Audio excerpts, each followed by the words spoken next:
Hello, brave and bold ones. How is it going? It is Tuesday, and this is the first of a casual stream where we're going to talk about Batman the Brave and the Bold, which is my favorite cartoon. And we're just going to keep it super casual. We're going to talk about the first three episodes. And this stream is going to be a floating stream, so we won't necessarily do it every Tuesday or whatever. We'll kind of do it here and there if we're looking for something to do, let's do a Brave and the Bold. It's easy to watch. There's plenty of episodes, and the comics are really fun and colorful, so we can look at the comics as well. I think it's a great show. We're gonna talk about it, but let's talk about some other stuff as well before we continue. Tomorrow I'm going to be on the Action Elite .com. The link to their YouTube channels in the description of this video, plus all my other videos. You can find it there. So the Action Elite, we're going to be talking about the Shadow versus, well, not versus, but the Shadow and the Phantom. We're not going to do a versus. We're just going to talk about both movies. And that'll be tomorrow at 8 p.m. Eastern. And then Thursday is Transformers Thursday, and we're going to be talking about the G1 cartoon, and we might talk about this as well. I do have a review for this already, and that is on my Patreon page.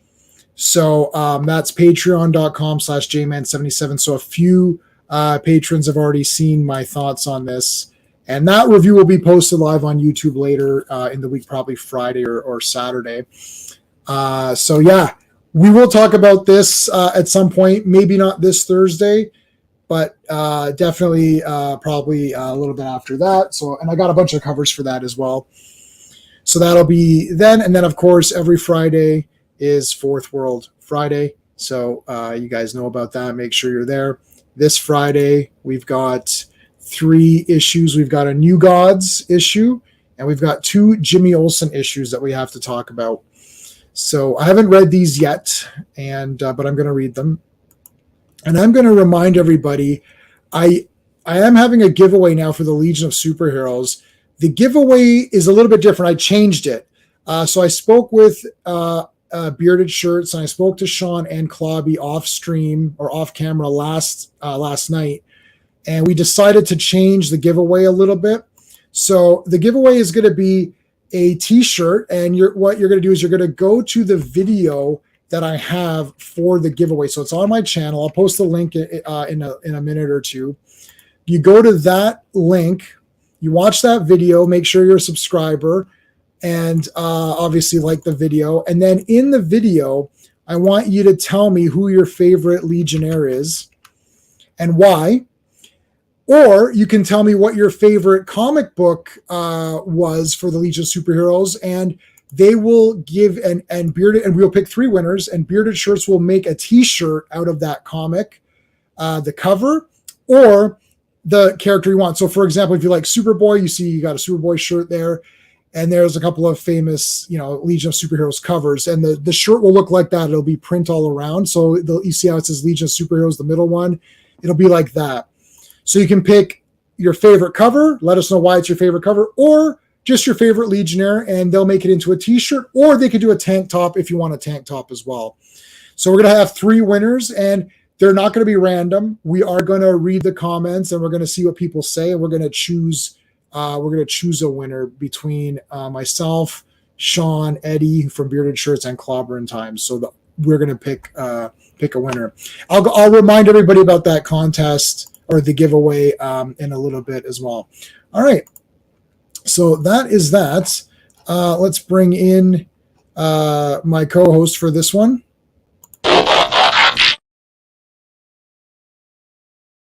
Hey, what's going on? We both have off-brand Batman. I know. I don't have anything. Brave and Bold. And this is the only Batman thing I have. Is like the standard issue, like a Walmart thing, So yeah. This is a standard issue Walmart as well. I don't have any any other Batman shirts. All my Batman shirts. I do have a Batman hat, but it's a bit tight on me. Yeah. All my Batman shirts went away when I lost all the weight. Yeah. So that's it. They do have Batman shirts on beardedshirts.com though. So you can anyone there can check out Bearded Shirts, and they've got Batman. So it's not just Legion stuff. They have Teen Titans. They start a whole line of Titans. They've got lots of Earth 2 guys. So they've got Earth 2 Robin, which I just think is a great visual. There's some Marvel there too. They actually have a couple of Marvel shirts as well, so I'm not sure if they're branching out.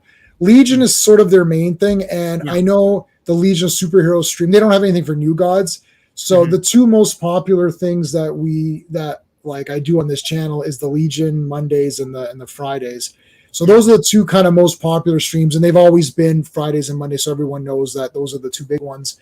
So that's why the giveaways for Legion, it makes sense. That's sort of our thing, plus Clobby is involved in that one. That's his favorite stream to talk about. So it makes sense with the brand of the channel. It's Superman related. It just makes sense. And Bearded Shirts has great stuff. We were ordering, Clobby got me onto that website. We've ordered from there. Yeah. They're trustworthy. So let's do the giveaway from that. Yeah, and I think making it simple.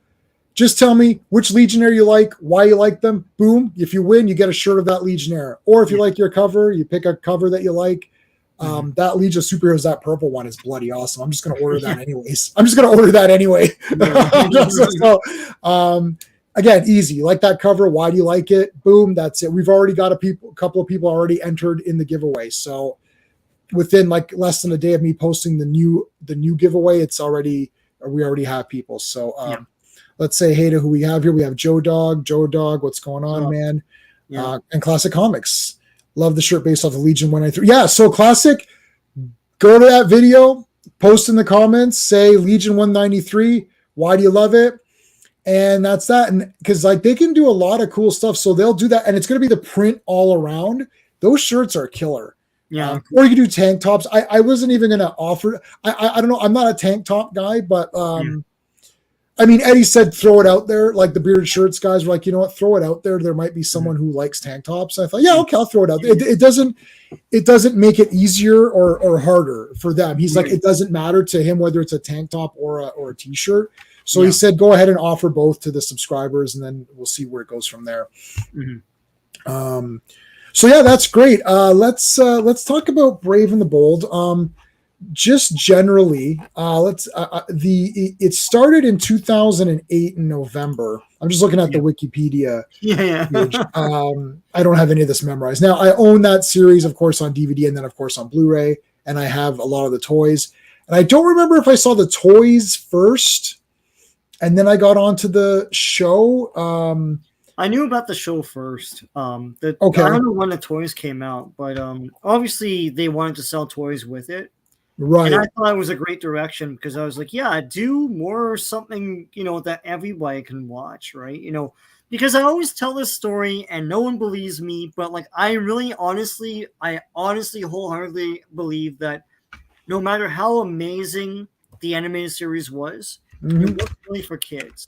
And I knew that because at the time when that show was on, they were also syndicating the Adam West show, and that was grabbing a younger generation that was supposed to have been watching Batman the Animated Series, like 6-year-olds and 8-year-olds.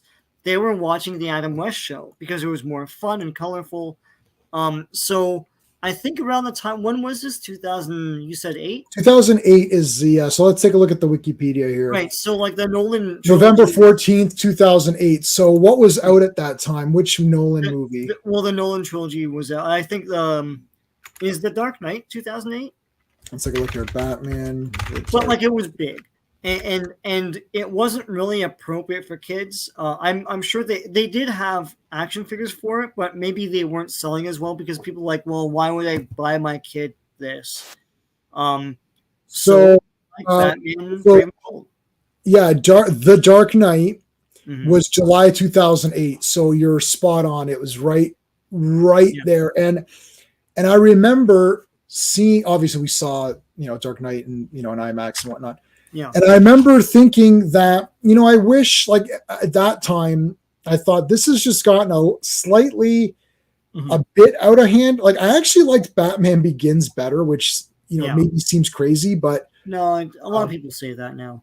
Yeah, I saw Batman Begins 3 times in the theater, and it was a little bit of a, coming off of Batman and Robin, which I do, enjoy for its goofiness.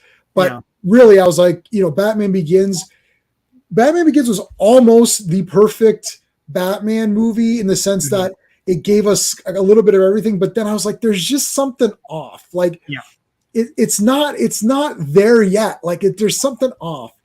And I couldn't, you can't put your finger on it, but you're just like, it's better. It's a better Batman thing than the 89 movie, but I like the 89 movie better.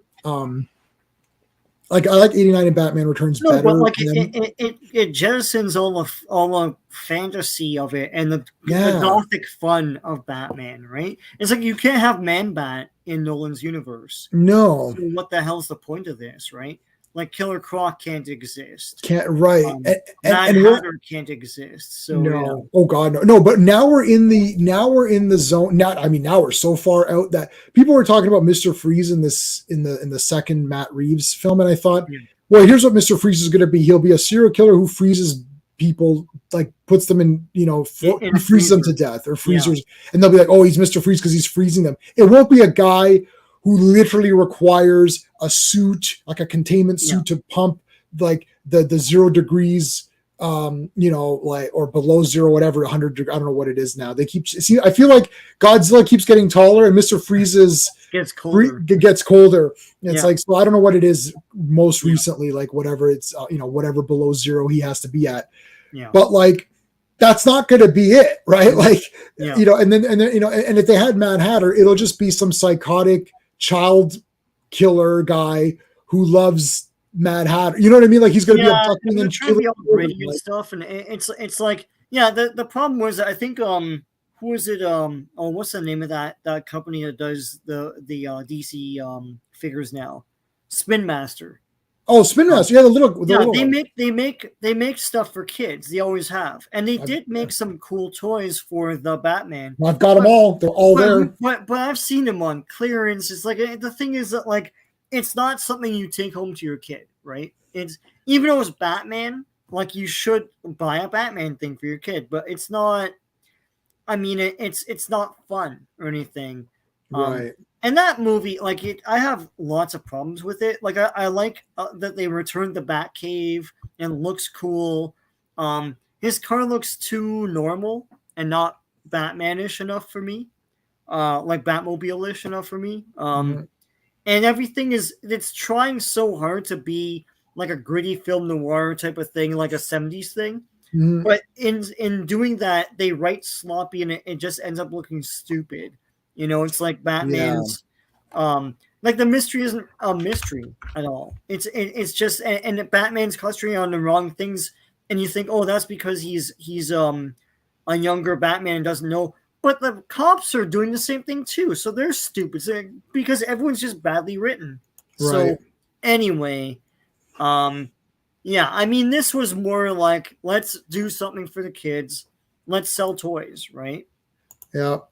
Yeah. Hey, Phantom, how's it going? No, Clobby is he couldn't make it. He's on Tom. He's with Tom right now. On there. I don't know if they're live right now. I can't. Yeah, they're live right now. Yeah, they're live right now. Yeah. So he messaged me privately. He couldn't make it. So he's upset. He's a little bit sad because he really wanted to be on. Yeah. So I told him that we're gonna keep this as a floater. So when we do the next few episodes, I'll definitely get him back on. I didn't realize.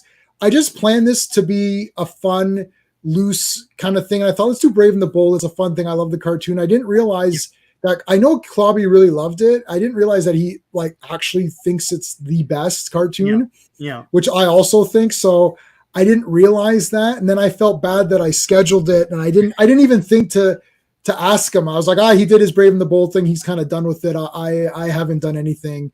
Yeah. So I'm like, So, but we'll definitely, I'll make sure to schedule it so we can all be together.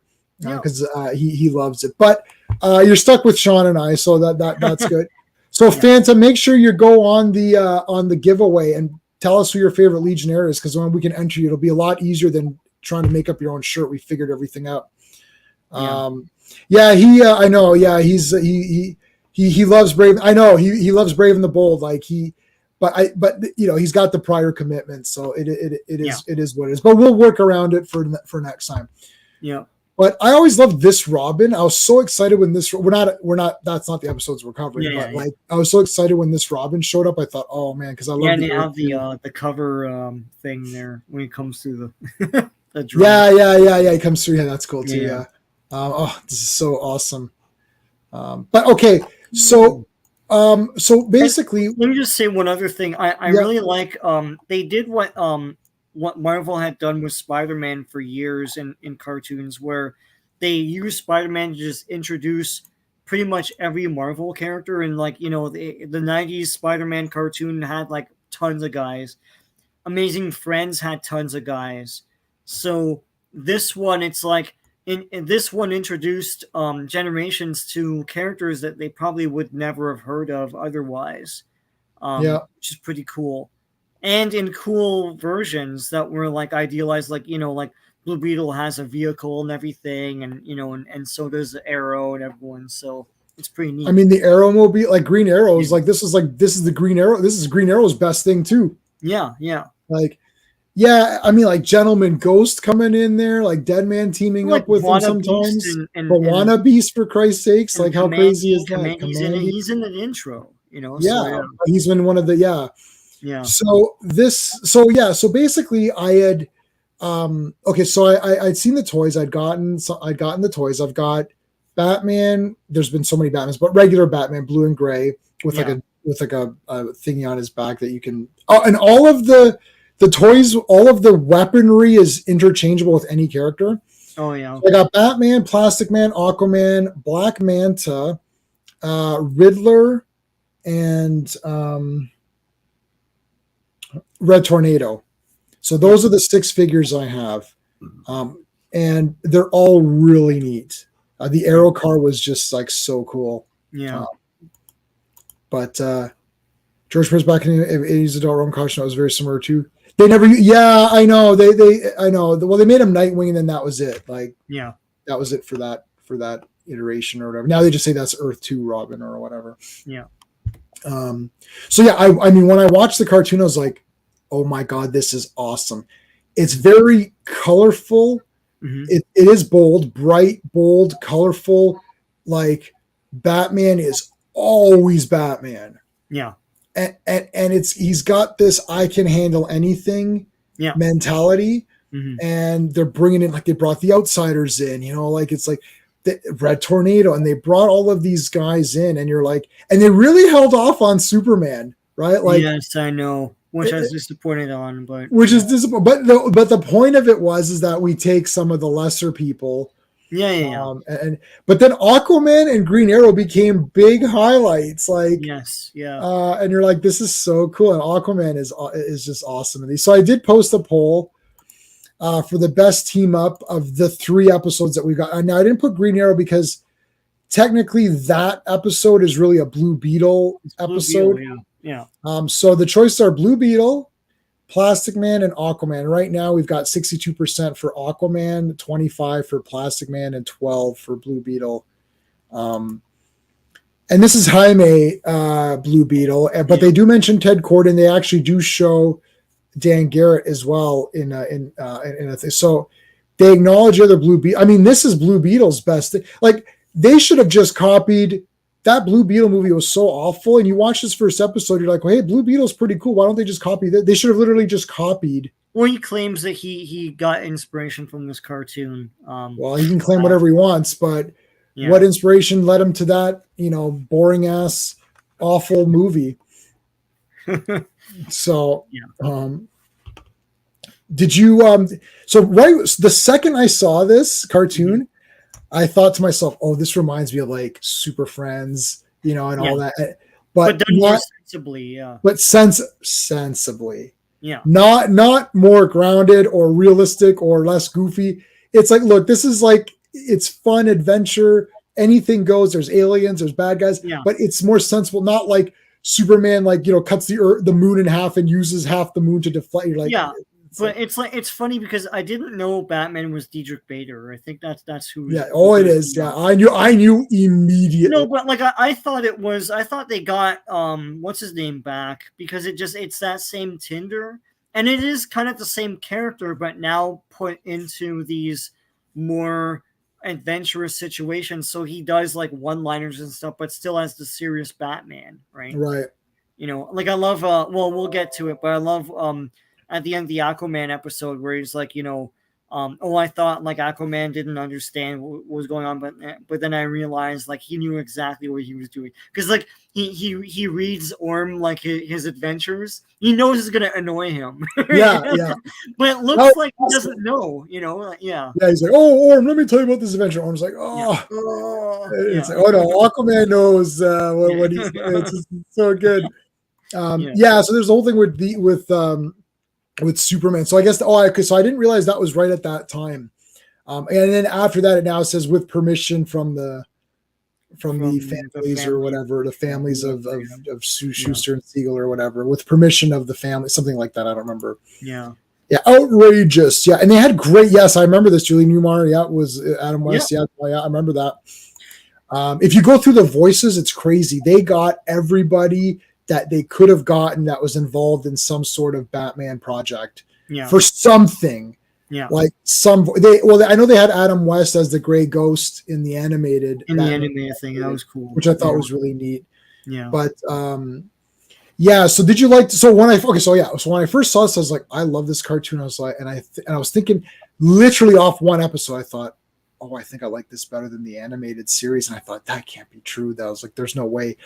And then whenever I feel like a Batman cartoon, I put this one in. Yeah. I just think it's guaranteed. I love team up. I love every team up book. And Marvel Comics presents, Marvel Team Up, DC presents, 2-in-1, Brave and the Bold. I literally loved all of those comics. Yeah, I like Silver Age stuff and this feels very DC Comics because like as we get into it, we'll point out all the DC things that they're lifting from the comics, but yeah, it's part of it is I'm so familiar with the animated series, like I haven't really touched that for years and years now, because I'm like, yeah, I remember that one, yeah, you know, but I do revisit this one a lot, like I'll find like, is that season 2, and I'm like, I'll pop one in, you know, that I remembered off the top of my head. I like revisiting them. They're a lot more fun to revisit, a lot more cool moments and stuff, right? And the characters are all great too. It's like they all have a new, different character trait that Batman has to deal with, you know. And they do everything they can possibly do with the actual concept they have. Like we'll get into it, but like the Gorilla Grodd thing is like you get Bat Ape, you get Gorilla Grodd as a human. That's pretty neat. Yeah, you get right. They didn't just it's not just Gorilla Grodd in a generic thing. It's like they did a whole bunch of little twists with it and stuff. It's kind of neat. All right, so let's talk about the actual. Okay, so let me see what Wikipedia says here.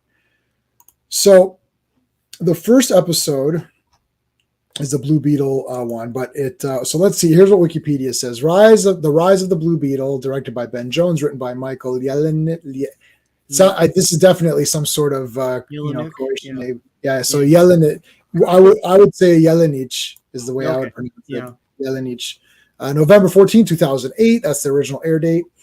Teaser: Batman and Green Arrow escape from the Clock King's death trap. I love that the Clock King was first because Clock King was the Bill Finger, Adam West. I don't know if they did that just as a thing. I don't know. But main plot is Batman and Blue Beetle go on a mission to destroy an asteroid heading for a space station, only to go up against the deadly Kanjaro. And they got those little guys that worship Blue Beetle. They're sort of Proteans, but not. I thought, they're Proteans. Yeah. I really liked, and I literally said Prody. It's like I really wrote in my notes as, hey, it's like a Prody thing. But I love the fact that Jaime is giving him what if it's Batman versus Superman? but there's no kryptonite. And it's like, he goes, oh, Superman wins. And he's like, no, Batman wins. He uses kryptonite. He's like, but he didn't have it. He's like, that was a trick question. He always has kryptonite. He always has kryptonite, yeah. It's like, and then Batman's there. He's like, have you been listening to this? Have you been and I like that Jaime immediately, like, Jaime has more of a character development arc in this. It's not even 22 minutes because there's a good 2 or 3 minutes with just Green Arrow and them fighting Clock King, because the teaser goes into usually the teaser is James Bond. It's like it's separate done. And then not all the time, but in this one it continued on to where they're fighting the Clock King, and then it continues on into the main plot where they're fighting him on TV, and then the kid's doing the thing. And it's like, Jaime doesn't know what he's doing. He's nervous. He's scared, but then he gets confident. He gets a little bit of a victory. Then it goes to his head, and then Batman has to save him. Then he's humbled and all that. I'm like, why is there more character development in this like 17 minutes of Blue Beetle than there is in a 2-hour film about this character? Like, I don't know. So what did you think of this first one? I thought it was pretty cool. I liked I'm looking at my notes here. I like the small things I jotted down here. Batman's lightsaber that he uses in the beginning of the thing. That's like his belt or whatever. Yeah. They used the Kirby crackle. I always like seeing it animated. But they use the Kirby crackle when Blue Beetle is transforming. It's like but it's totally the Kirby. Yeah. No, I didn't pick up on that. That's pretty neat. Kanjuro Row is a classic Justice League villain. He looks different here. And he was in the Manhunter episode of the Justice League cartoon. And he looked better there. He was voiced by the Odo guy, Rene Auberjonois or whatever his name is. But yeah, so he's here. He usually just he's sort of like a space, like not really tyrant, just a criminal that would like beleaguer the Justice League. The Gamma Gong is from Justice League, the old issues. Like I think it's like issue 3. It turns up. So that's cool that they use that again here in this cartoon. I'm sure they made everybody into a figure for this thing. And I like the Kanjuro Row Beetle. See, that's what I'm saying. Like, for these things, they go for every single like possible cool thing you can do with the concept. Yeah. It's like, what if he got the Blue Beetle thing, right? And so he becomes Blue Beetle, and then they use the Gamma Gong on him. That was cool. This is awesome. This is the first episode, so it's showing you that they're gonna do some humor here with Batman still being intact as a character. So like, even though they make the little statue of Batman and the big statue of Blue Beetle and all that stuff, Batman's such a cool customer here. He's not gonna fight the little fights, right? He's like, oh yeah, and he wants to see what Blue Beetle's gonna do with all of this. It's very well written for like a 22-minute thing, where they keep Batman intact even though he's doing comedy, which is pretty neat. So yeah. Yeah, and the cool thing about it is that Batman is not being weird or petty or irritated. It's like, no, Blue Beetle's learning. I got to see, we got to make sure that he's good. Yeah. And he literally, and he lets him learn the thing with these team ups is that Batman is always awesome and never made to look like a fool. They can't do this nowadays.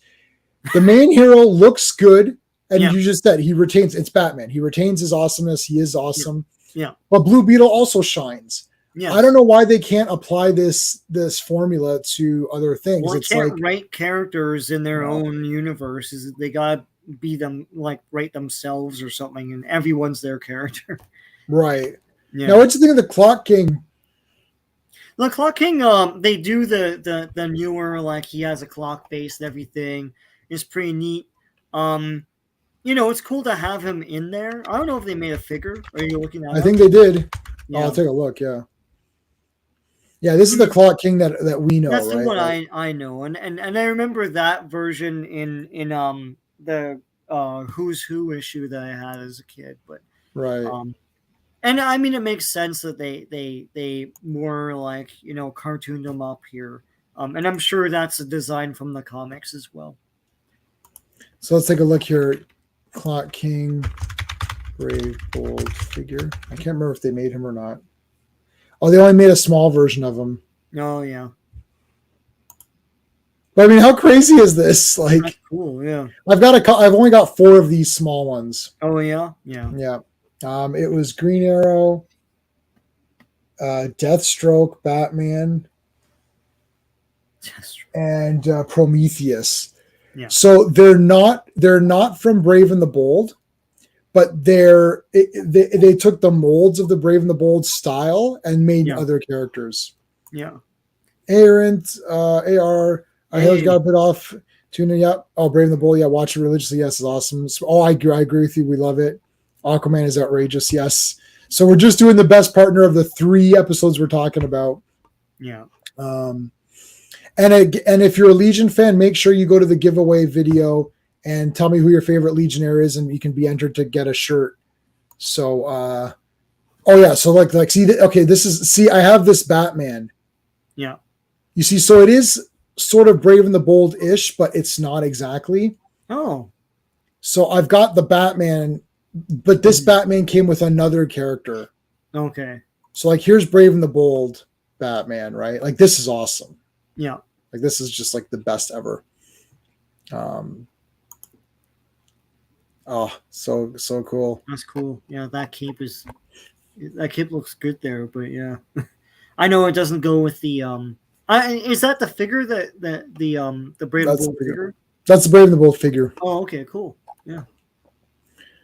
And all the figures are great. Yeah. I saw that one guy that has my Brave and the Bold figure. You can see there's just so many of them. And they look at it, like friggin' Firestorm, man. Yeah. With this big rocket pack and stuff they've done 4 million Batmans. Yeah, of course. I mean, it's every Batman you could ever, and they even did different Aquamans. Oh, someone custom. Oh no, this. Oh yeah. They did a weird thing where they did the Justice League, but with these molds. Yeah. But not the way they appeared in Brave and the Bold, so it was kind of weird. Huh. But yeah, so that was that one. Yeah, I mean, I like this episode. It's a good first episode. It's weird because it's the new Blue Beetle, and you're just like, you'd think the first episode, like when you saw him in Green Arrow, I thought, oh, that'd be a good first one. Like, just have the 2 of them. Yeah. Do you like the idea of having a short teaser and then a main plot, or would you rather have it just been one? No, you get more guys that way, right? Yeah. So, yeah. I like the idea that there's Batman is constantly involved in some caper. Yeah. It's he just finishes one and then he's right back in with another one. Yeah. This is an interesting figure where you can remove the helmet and have the screen underneath. Yeah.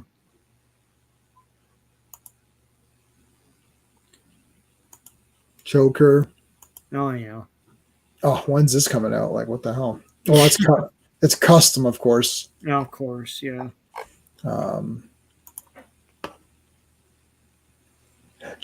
We have those too. I have Justice League Unlimited. So does Sean. Unlimited is awesome. Yeah. And the last 10 episodes of that is wicked because then they just get into their story, right? Right. With So I have this figure. Yeah. Oh my God! Look at that. Yeah. Cool. What the heck? There's so many of these. Batman, yeah. It's what the hell? Well, they did different Batmans in the cartoon. I don't know if they took inspiration, just did Bat Ape and all that. Yeah, but then they just put different accessories and they repainted the Batman character. Yeah. They repainted the figure. All right. The second episode was called Terror on Dinosaur Island. It is directed by Brandon Vietti, written by Stephen Milching, and November 21st, 2008. The teaser is Batman and Plastic Man fight Gentleman Ghost.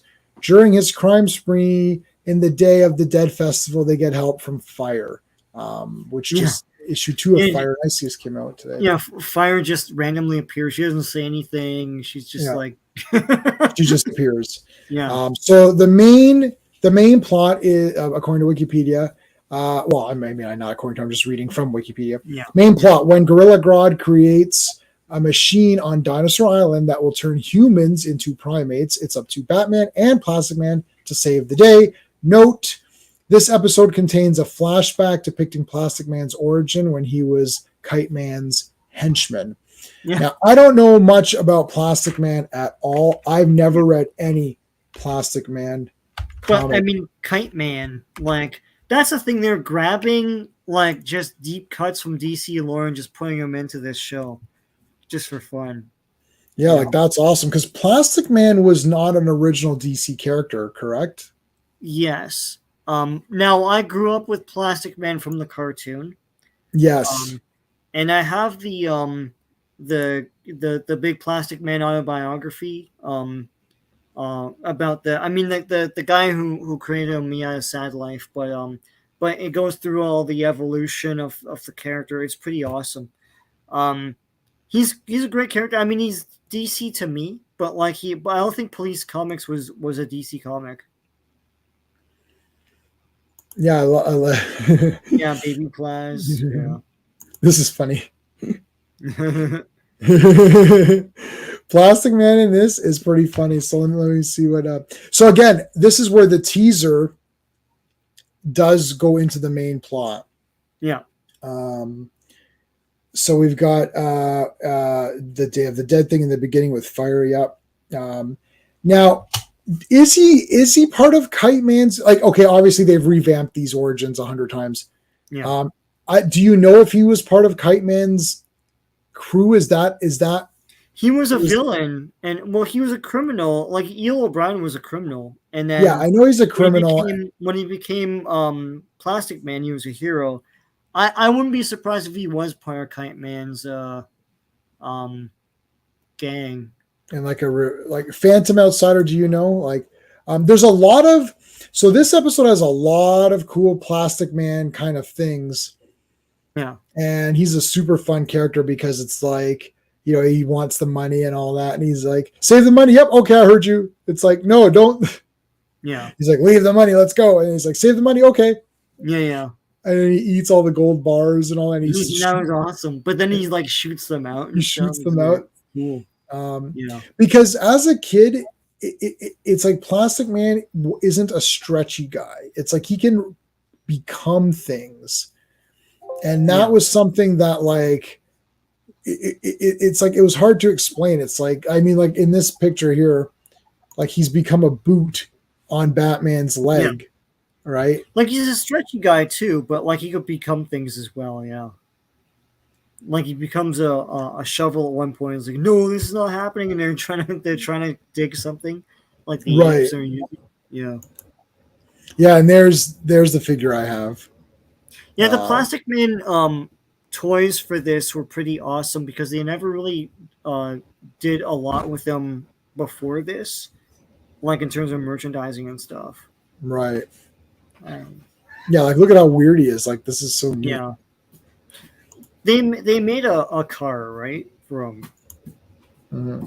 Yeah, so here's the toy that I have. It comes with like a big hand, so you can put like a big hand on him. Yeah. But go ahead. No, the McDonald's toy, where he's stretching something. I can't remember what that looked like. That was like the best toy. I remember that for that McDonald's set. Oh yeah. Yeah. Let's see what he's. Yeah, but was he part of Kite Man's crew? Have they revamped that to say that he was part of Kite Man's crew, or is that just something they did in Brave? They probably just did that in Brave and the Bold just to have Kite Man show up for no reason. Yeah, I think it's a Brave and the Bold thing. Because I don't think they had Brave and the Bold. So it's an excuse to have Kite Man in the freaking thing.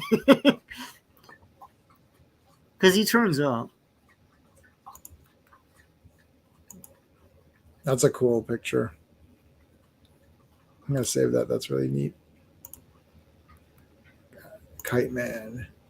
And again, like Kite Man would be something that they would make fun of or like laugh at in a movie, right? Right. Like Slipknot was like a Adam Yeah, Beach, and he Slipknot was died. like a Yeah, yeah. It's just a brave and bold story to combine yeah. classic. Yeah, Yeah, no, it's no, kind of I yeah, yeah, I was asking like recently, like they revamp these origins every like 5 minutes, right? So I wasn't sure if they revamped it sometime in 2000 to say he was really a Kite Man guy or whatever. So yeah, it's just a brave and the bold thing. Yeah. Um, I thought it was just a brave and the bold thing, but you never know with DC. Like every so often they revamp things, and it's like, oh yeah, this is really what happened. It's like, oh, okay. yeah, There's no real origin anymore for anybody because they keep tweaking things here and there. It's like, and then you yeah, don't know, like, is this the real origin now? Like, I mean, if this is a Jeopardy question, it's like yes, it was depending on what you're reading. Like, yeah, yeah. It's a dumb so question to ask about origins anymore. Yeah, yeah, you don't know any of it anymore. yeah, So, I mean, yeah, Plastic Man was great because he was a fun character, and they had the beginning part merged into the next part. It was cool to have fire in there for no reason. I was like, what the hell? Like that's kind of yeah. cool.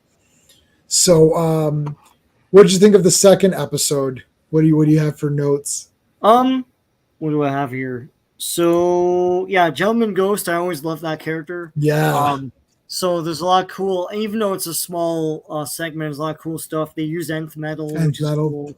cool. Um, Fire turns up, whatever. I'm not a huge fan, but sure. Um, Ever since that Justice League TV pilot, I'm like, ah, I know that's where that's where I knew her from. yeah. So you're like, oh no. um, the whole Dinosaur Island thing. I mean, Dinosaur Island is from DC Comics. It's from the War That Time Forgot. It's a '60s comic, and Oh, then cool. Let's take it a look at turns it. up every so often. But it's one of those things where they always had GIs fighting dinosaurs. It's a DC thing, right? Yeah. So it's pretty cool. So they throw that in here. It's awesome. They got apes on pterodactyls, which is wicked. You know, um, Bat Ape. They have Bat Apes and Bat Ape in this. I like that. When Batman is Bat Ape, he's still Batman. Mm-hmm. And I love the scene where Gorilla Grodd is like like humans are primitive. I'm gonna evolve humans, like we're more evolved, and then these other guys are like picking him and stuff, and he's like, and then Batman's sort of incredulous, like okay.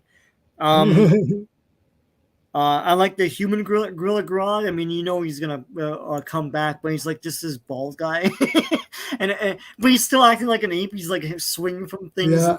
in the jail and all that. Um, what do I have here?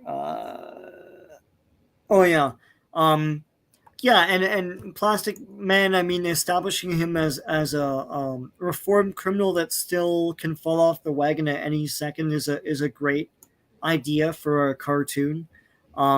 They do this in 20 something minutes, and like a kid will walk away from this knowing more about the character Plastic Man than I did watching the Plastic Man Comedy Hour when I was a kid. Because Right. that was just like he does plastic stuff and that's it. Like there wasn't a lot of about like who he was and where he came from, right? Um, so yeah, no, it's pretty cool. They did a lot of cool plastic things with him. You see the coiling and all that stuff. But him like eating the gold, I hadn't thought of that before. But yeah, I guess he could like stow things away, but then it bulges at the bottom, and Batman's like, "What's that?" you know, but then he shoots it out like weaponry. It's pretty awesome. Pretty cool stuff. I always love Plastic Man because I have a childhood connection to him, and he has a great classic color scheme look. I thought it was awesome that they made the figure for him, and it looked like there was a big push for him back in the day. Like he turned up in Super Friends before turning up in his own cartoon.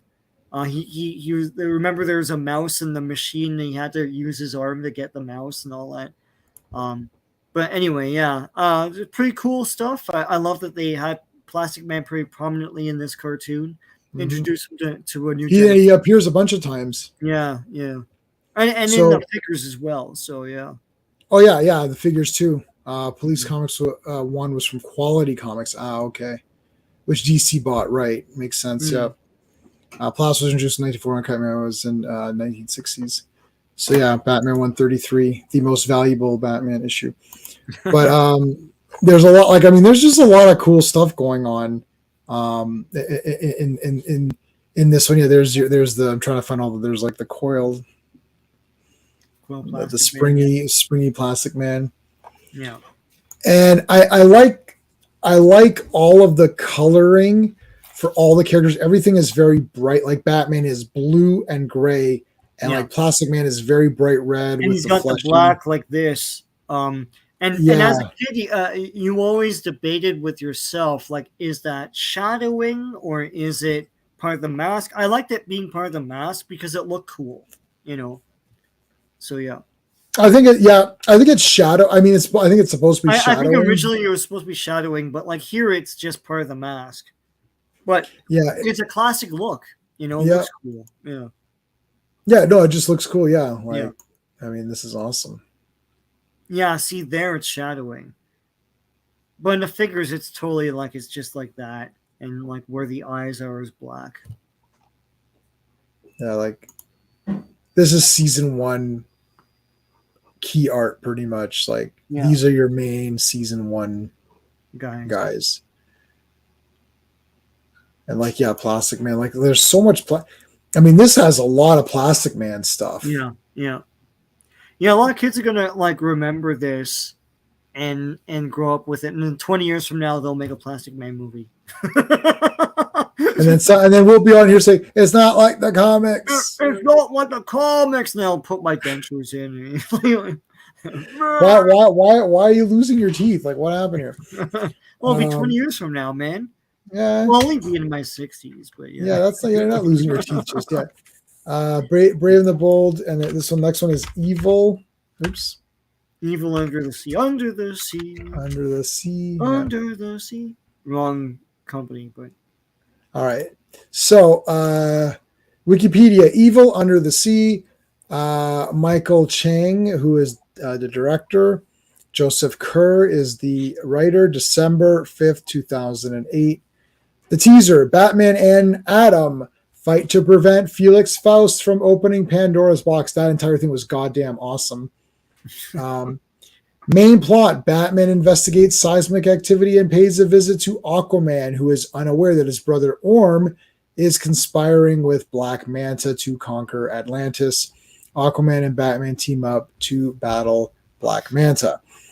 Aquaman is like the best in this. Yeah. The two of them together. I love that Batman gets he gets the water thing, and his cape like goes in a bit, so it's more like got like a water thing that he can. He's got like the boots become fins, tank and all that. Yeah. Yeah, the boots become like kind of webbed. Well, he has a bat sub that gets destroyed in 1 second, but I'm sure they tried to sell that too at some point. For sure. Yeah. And so he's got webbed feet. I don't know if you can tell if it's two. Yeah. And Orm is great. It looks like Steve Buscemi or something. Yeah. But Ocean Master is pretty cool. Yeah. It's like, you were called Aquaman, call me Ocean Master. Now, Mara doesn't even speak in this one. She's just there. She's in it, though. Yeah. I love how, Aquaman's got all these duties as king, and it's like, I've got to you got to sign these papers and all that. He's like, I'll get to that. And then, and he always names the adventures. It's like the time I had the one-eyed, I had to go undercover as a one-eyed pirate, and then he goes, what did you call that? Terror Under the Sea, or the Undersea Mystery or something? And he's like, no, I called it the time I went undercover as a pirate. Yeah. He's like Aquaman's undercover adventure. No, the time he's like, but that's good too, actually. That's good too. Yeah, I think he's like, yeah, that's okay, Batman. Like, that was okay, but it's not as good as mine. Yeah. Aquaman, what else? And they showed the brothers, the relationship Yeah. Again, Aquaman is portrayed as a fun, adventure-loving character who's just really cool. He's like a big guy. He's got a big heart, but he's pretty pumped up. And when I like the idea of turning the ocean into like that hard water, it's like as weaponry. So it's like he makes a shield and like this really pumped Aquaman up. So when we rewatched this, or when I came up with the idea of like saying let's talk about this, I was rewatching this. I wasn't going to plan on streaming anything, so I was just rewatching them to watch them. And then I was like, you know what, man, we got to do something about this cartoon because it's so awesome. And then I thought maybe I want to get all the toys, and I saw that guy's video, and there's like friggin' like 100 of them. Of course, yeah. And then I got to this episode 3, and this is the deciding factor to say we have to stream about this because I watched this episode. I was like, yeah, this is great. And then I went and I read the Jim Aparo Aquaman's where he took over with number 40. And then I started to get, because I'm a big Aquaman guy. Aquaman is right there. Can't see, it's too bright. But anyways, Aquaman is right there. I'm a big Aquaman guy, obviously. And I love that it's like this adventure. I'm like, yeah, this is so cool. Then I started reading those Aquaman comics, like, man, Aquaman's awesome. Yeah. Like, what the hell? We got, there's got to be, we got to do something. And anyway, so I was like, well, I don't want to do an Aquaman stream because, it's like, it's not going to really go anywhere. I was like, well, why don't we do Brave and the Bold? And so that's where that came from. FYI. I didn't know that. Oh my God, that's so funny. Charles Brown. Oh my God, that's awesome. Firestorm makes no sense. She's Brazilian, not Mexican. Oh, I did not pick up on that. They're all the same to these guys. So. Well, it doesn't really make. I mean, like it didn't make sense that he was using Plastic Man anyway. Like it's just. I think it's just. I don't know if it's just one of these things where they're like, let's just get someone, like that's non-white or whatever. Like, and that fire was all they could think of. I guess I don't know. And they just used Blue Beetle already. Yeah. So it's like we're not going to bring him back already. They just used him. So. What are you gonna do? Yeah. But I mean, Fire was in an animated series. How crazy is that? That's cool. Yeah. About the 70s Aquaman show. Oh, I've got it. Yeah, I have it on DVD. Yeah, I've got that for sure. Yeah. Hey, your Muslim uncle. I re-put the giveaway, by the way, because I saw you had commented on the last one. I had to re-upload the giveaway because we made it a little bit easier. So if you're interested, you can check out that video, and you just have to tell us your favorite Legionnaire or your favorite comic cover from Legion of Superheroes, and they'll make a shirt out of that. So we're picking 3 winners. So if you want to be in on that, it's real easy. Just tell us your favorite Legionnaire and why, or your favorite cover and why, and we'll put you in there. What else? So this has a lot of action, a lot of underwater action. And you got 2 villains. Black Manta's pretty badass. And Orm is the more, not I want to say comedic, but the lesser of the villains. Like he's being manipulated. Yeah. And I like the way that they did Aquaman's powers here. They did the they did that. It's awesome. Yeah. They did that, which is really cool. But they also made it like a bit scary because it's sometimes it's like they're putting that control. You can see it on here. Let me see if I can make this bigger. They've got these little control discs that turn their eyes green or red. I always like where you can tell that the thing is an evil thing. It's like the eyes are glowing red or something. You're like, oh no, it's like glowing red eyes means bad. Glowing green eyes means alien or something, right? Like it's sort of like that's just like instinctual. We just know what that kind of thing means. Yeah. But this is great. It's like, oh, Batman. And I like when Batman starts saying, Orm, you can't trust me. He's like, Batman, drop it. And you're like, oh shit, Aquaman's getting a bit. Yeah, they do a good job of like having him toggle back and forth, like because Orm leaves at one point and he's like, I know. That's awesome. He's like, I know you suspect him, but I don't. Yeah. Aquaman is smart. He goes, I know you suspect Orm, but I'm giving him another chance. They did. I think that was the point of this episode, to show like him being like, I'm adventure man and stuff like that, and he talks about his adventures, but he's not stupid, because like there's little moments like that, and also at the end when Batman is like, he knows exactly what he's doing, right? because he looks like big jolly old, like, I'm gonna tell more stories, but he knows it annoys the shit out of Orm, right? So, and even when he's doing the dinner, and then yeah, Orm puts the urchin, sea urchin, venom or something like that. venom, Yeah, and then he's like, "Oh my god, he tried to poison." He's like, he goes, "It's only poison to us now, Batman." He goes, "I've tolerated your thing, but I'm gonna have to ask you to go or whatever." It's like, that was awesome. Yeah. Best superhero related purchase was the entire anime Justice League series. Yep. Wow, that is good. And I've got all of those. Yeah. And I think I have every cartoon that's available to purchase from DC that you can actually purchase in a legal way. I realized, where was I? I think it was somewhere today. I saw some Catwoman cartoon, and I was like, God, like, I have it. I fell behind so far that I'm like, they shit out one of these every 2 months, man. It's like, oh my God. I have some cool stuff, but like, I'm not gonna get everything because it's too much now. And they keep churning, and it's awesome. One day we'll look back when they're done and say, wow, one golden age we had of like 20 years or 30 years of like, they made every cartoon, right? But there's so damn many, man. It's like you can't even watch them all. No, that's true. I haven't watched them all, but I've got them all. Justice League and Ruby Part 2 pre-ordered. So yeah. Didn't start watching Brave till Clobberin mentioned it. Yes, he watched. I thought it would look too cute. Oh, but no, it's so good. Yeah, so when the cartoon was coming out, it was controversial. Like, I remember online people like, oh, they're going all kitty. You know how these freaking old fanboys are, right? It's like, I wanted them to make something for kids, right?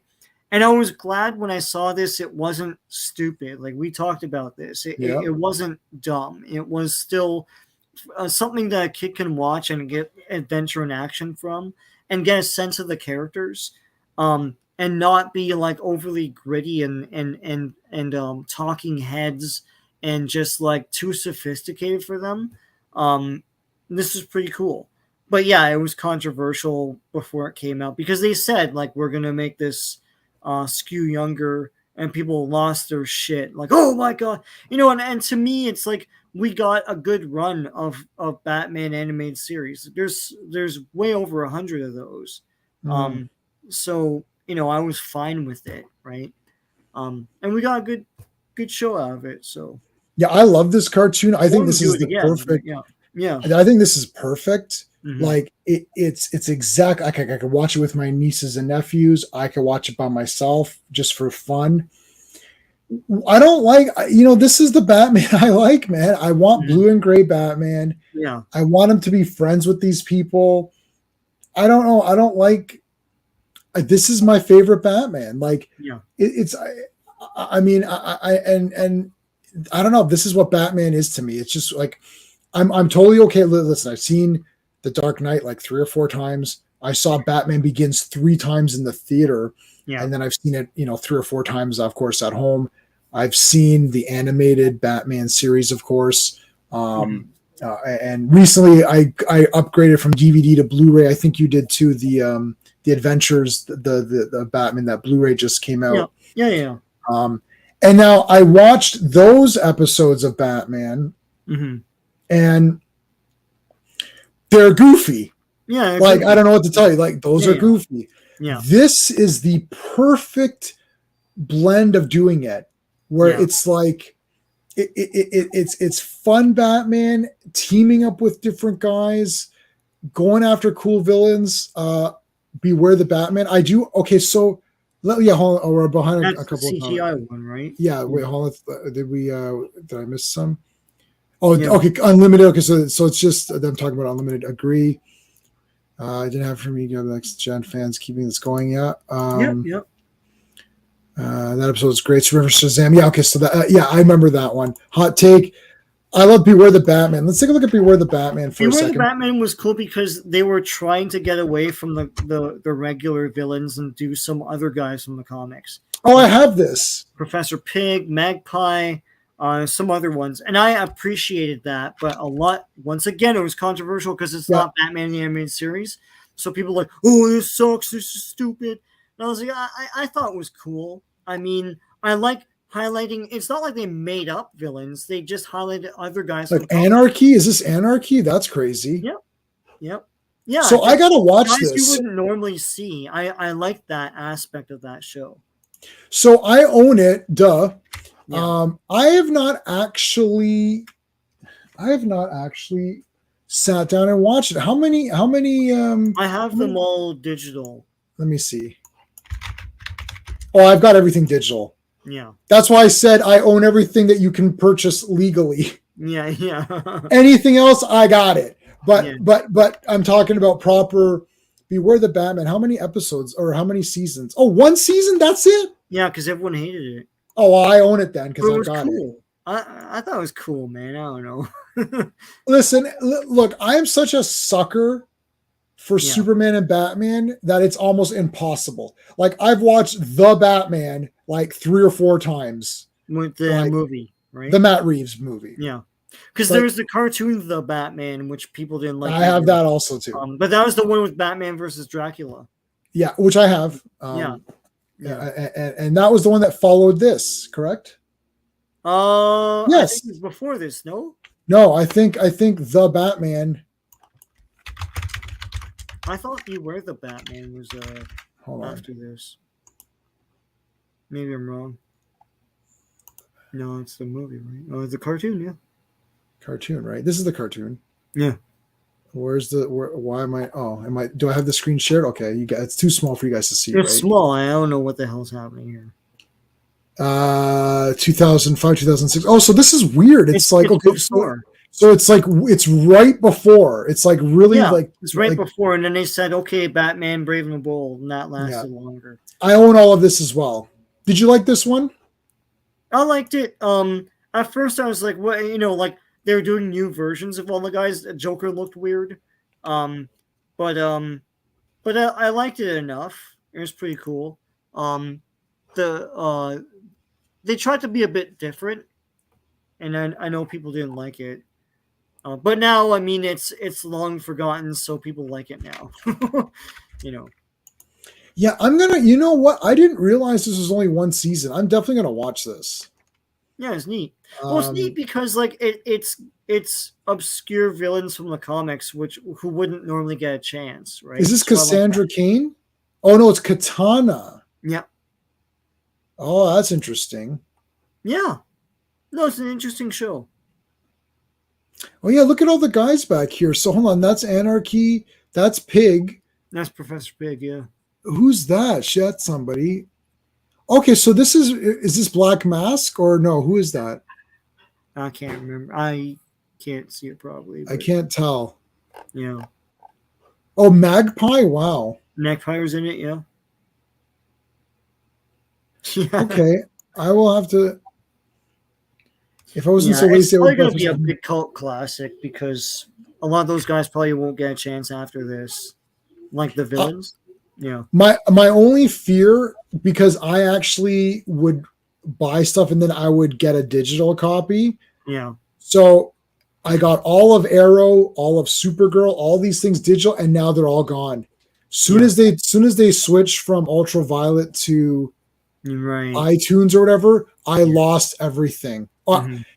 And I even bought the Batman Adam West show, and that came with digital, and like half the episodes are gone now. It's like I'm just too nervous about that. So you skipped ahead. I didn't like that because that final episode sounded like it was making fun of the show itself. That was my opinion. That was my take on it. Like for Brave and the Bold? Yeah. Yeah. Yeah, what was it again? I haven't seen it in a while. There was I think Batmite was saying. Like, Batmite. And they're talking about I guess they were talking about fans not liking it because it was for kids and not for them or something. That's right. It's like, well, they have to shut the fuck up because. No, okay. You know what? I liked that. No, Batmite says it's like Batman has a character that has endured for decades and decades, and he can appeal to different audiences. I don't know. He said it in some way like that. He goes, "Well, this may be a lighter interpretation of Batman. Doesn't mean it's not valid or something." I'm like, yeah, that was said. That was well said. But you know what? We'll talk about the Scooby-Doo movie because I have that as well. It was cool. But I'm very thanks for reminding me about this, RR, because I forgot. I own this, and I totally forgot about this. I'm gonna watch this. I didn't realize it was just one season, so I can definitely easily watch that. It's really neat. Takes about what? Honestly, mate, worth your time. Takes about 4 episodes finding feed. Yeah, okay, so that's fine. It doesn't matter. I already bought it, so it's it's purchased. I'm gonna watch it, and I don't. There's only been. I don't think there's been any animated thing where I've really hated it. There's been ones I don't like, but the only thing I hated was that Legion of Superheroes new movie. Yeah, and it really hurt me because I was so excited about it. And that really pissed me off. But okay, so let's get back to the Aquaman. So what did you think of the Aquaman one? What did I put down here? I like the whole Faust thing because you yes, don't know how Batman's doing it, right? He's doing all this magic and stuff, and like he somehow unlocks his the key in the back of his head. Just and then you realize it's the Atom just doing all this stuff for him and everything. It's pretty cool. I don't know how he's making things float, but whatever. That was neat. And Faust is like, oh, you learned the black arts or whatever. That was cool. I like seeing Faust in this. Yep. Like he's more of a big villain, but it's cool to see him like in some form here. I like Aquaman greeting Batman, and he's like, "Oh, like you came to visit, you didn't tell me," like and all that stuff. It's pretty cool. I like his characterization here. As you said, they kept the signal and the sound effect from the if you're gonna do anything, like do that, because that's what people mostly know of Aquaman. He has the color scheme and the costume, except he has the beard. That's cool. I like Aquaman at the dinner flexing his pecs. Yes. Like, he's everyone's cheering, he flexes his pecs and then he goes like this. Like, that's awesome. Ocean Master costume is wicked. So it's another one of these episodes where they're like, what's all the cool stuff we can do? It's like Batman gets swallowed by a whale. Inside the whale, there's a crazy, creepy octopus thing that tries to kill him, and all that stuff. That's cool. I sent you the link, buddy. Yeah. come on. We've got about 20, even 30 minutes. Come on in, Clobby. I sent you the link if you're good. Yeah, the team up is cool. It's all awesome. It's like, I don't know how they managed to jam pack these tiny episodes with so many ideas, things they're pulling in from old comics, articulations of the concept like Bat Ape and all that stuff. Yeah. It's pretty cool. Like, you get to see Orm and you get to see Ocean Master, it's pretty awesome. So I mean that. So Clobby is here. Let's bring him in. Yeah. Wow, that was the fastest. That was the fastest entrance of all time. I just hit send and whoosh. It's like, well, hello, Mr. Fancy Pants. How's it going? Hey. Wow, that's the fastest. That was the flash right there. You gotta change your Clobber. You gotta change the thing. Oh, wow. The flash. That was fast. Well, thanks for having me. Yeah, we got done a little bit early. I mean, I wish I would have been able to be here, but I'm glad to come in and hang with you at least for a little bit here, man. Like, I love this show so much. It's my art. It's my art, my soul. Well, so let's talk. So we're just talking about the first 3 episodes, right?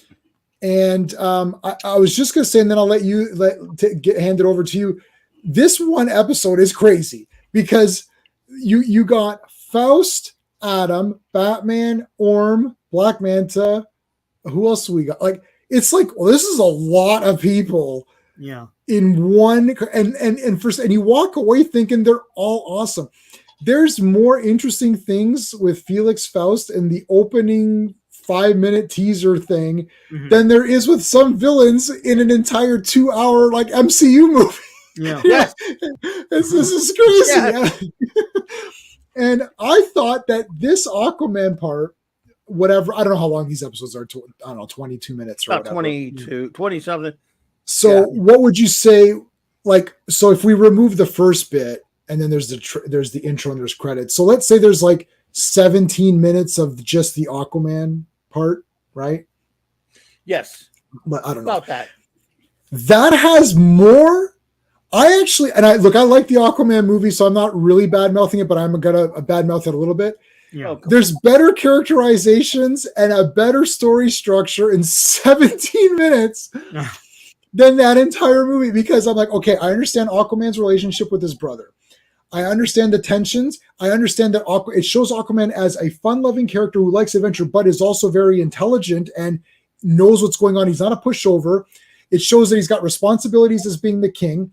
It shows that Black Manta's a badass MO, and doesn't give a shit and will take out anybody. It shows Orm becoming Ocean Master, them settling their differences, teaming up to fight Black Manta. I'm like, holy crap, this is better than that entire movie. They could, like, I don't know. So anyways, that's my point. Go ahead, Clobby. What do you have to say about all of it? Well, it's been a while since I've gone back to watch these early ones, but I love that episode that we were on, by the way. This is the Journey Evil to, which one are we? Evil Under the Sea? Evil Under the Sea. The first one, yes, the first one with Aquaman. With Aquaman in it. Yeah. It's so, you're absolutely right. It's no other way to put it. Hey there, by the way, and your awesome uncle RRTN and all those wonderful friends in the chat. Great chat.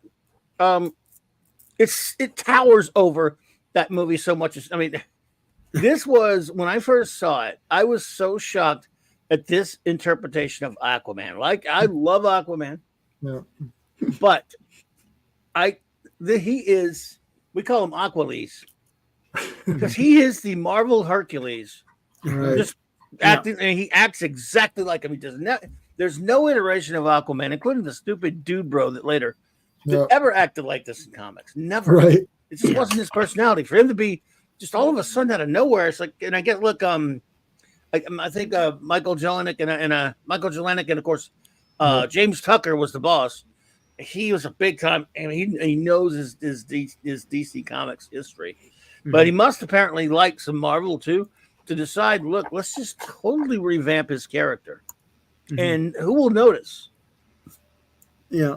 Hey, Legion of Comics. Hey, Mark, how's it going, dude? Yeah, I know you like Plastic Man in this series. In Classic of Comics, I do. I love Plastic Man on the show as well. He did a great job with Plastic Man.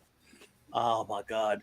But for them to do what they did, that is unheard of. There's no, and by the way, he doesn't act like that in anything else. They didn't take that somewhere else to any other medium. When I met John DiMaggio, who does the voice of Aquaman here, I walked up to him, and at that point, I kind of knocked off a bit of weight. This was a long time ago. Well, relatively speaking, 2013 or whatever. And I had that orange shirt that had his face on it. Aquaman says outrageous on it. Yeah.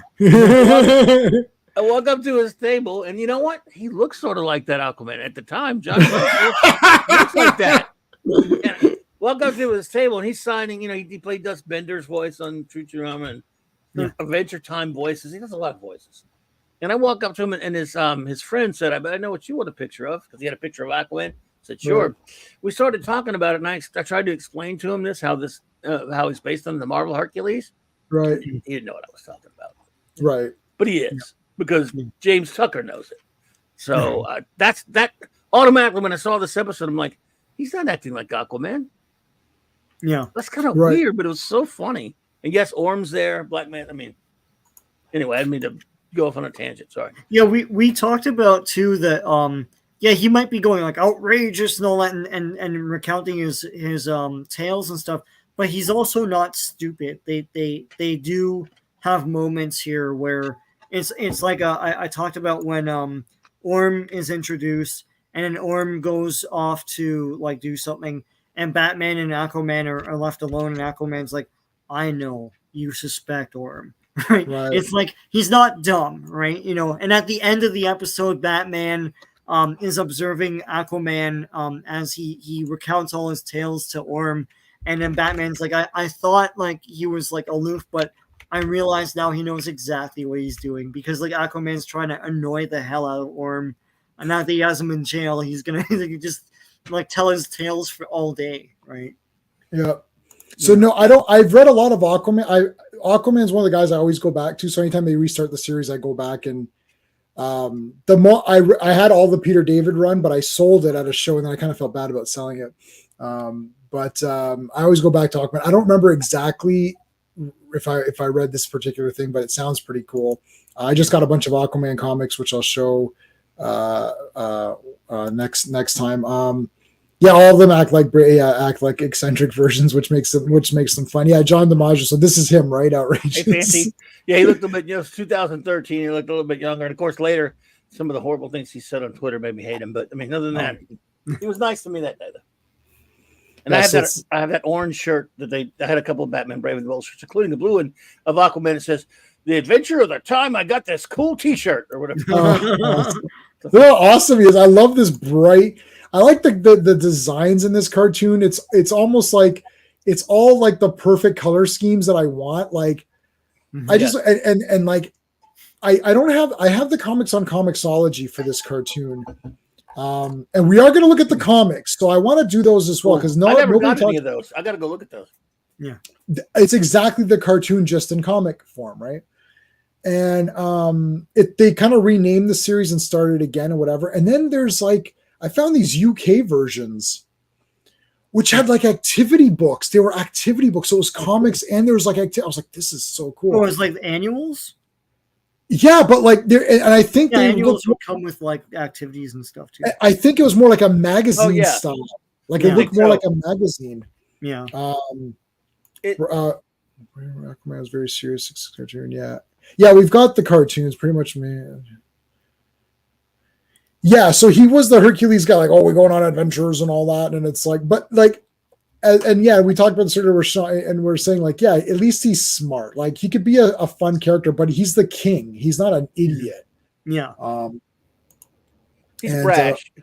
Brash and yeah, I like when Batman is like, oh, this guy tried to, someone tried to make an attempt on your life. Like, oh, that happens all the time. Like, Yeah, he's just saying, oh, what are you gonna do? That's oh, it's so good. I gotta. This is a great picture. I gotta see outrageous. Outrageous. And I like when he's like, he goes, Batman in our kingdom. He goes, wherever Batman is, adventure follows. Yeah. And it's along with them, yeah. He's like, I'm going where Batman goes. This is so. I like what. Okay, I'll say this. This is while Clobby will appreciate this is a Star Trek reference, but like Siskel and Ebert when they were talking about Star Trek for The Voyage Home, and they said there's something special about a bunch of characters that get together, that love each other, and like hanging around each other and going on adventures. It's like, right. This idea that all of a sudden Batman has to be this guy that, everyone's always keeping him at a distance, or he keeps himself at a distance and he doesn't like anybody. It's like, okay, I mean, I guess you could do some interesting things, but I like where it's like, yeah, I got to team up with guys and go on adventures. Like, I don't know. This is the Batman that I like. It's like, I don't know. I just think it's neat. And man, like I wish they had a Superman show. If they had a Batman, if they had 60, they had 65 of these. If they had 65 of Superman, same creative team, I'd be like, oh, never need anything other than that again. Oh my, yeah. I would love it. You guys reviewed the first three tonight, right? Yeah. So we did okay. So the first one was Blue Beetle. So that was that your first time encountering Jaime? It was. Look at an episode guide here that's got it wrong. I guess they're listing Terra Dinosaur Island. Yes, but that's not true. It's the first one with the Blue Beetle. First one was Blue Beetle. Yeah. I don't know what the name of that one is because this idiot episode guide doesn't have it. It's just called The Rise of the Blue Beetle. Rise. Okay. This dumbass. Oh, anyway. All right. Well, so yeah. Look. This speaks to how far I think obviously DC and Warner has fallen. As you know, leading up to this, you got the Dark Knight movie coming out. Yeah, they knew it. They didn't know it was going to. I don't know how huge it was going to be, but they said, "Well, Batman, we need something we can, that kids can watch too. Now, we can't, little kids can't go see that movie." Oh yeah, no, hell no, and certainly can't sell all these toys. So I remember Tucker Janelic did an interview about that. So that when they met with the toy people, they said basically we need toys. We need a cartoon that we can sell toys. And they were so they were like, okay, we'll give you that. And then they gave us something magical that they said, look, it could be for 8-year-olds and it could be for 40-year-old 8-year-olds. Right. Basically, and he said we could do whatever we want as long as we give them the toys, and they did, as you mentioned. But they showed this wonderful, loving fidelity to the Silver Age of comics and to the old format of the Brave and the Bold comic that was just terrific. And I had not seen. I knew about Jaime, didn't care about him. In fact, I was like, I'll watch this just to see it. It's a Batman cartoon. It looks kind of silly. I don't really think much of it, but let me just watch it.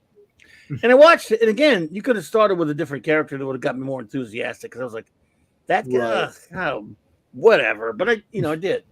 I was like, you know what, this is pretty fun, and I liked him. I actually started to kind of like Jaime in that one. So we know later I thought he was really better.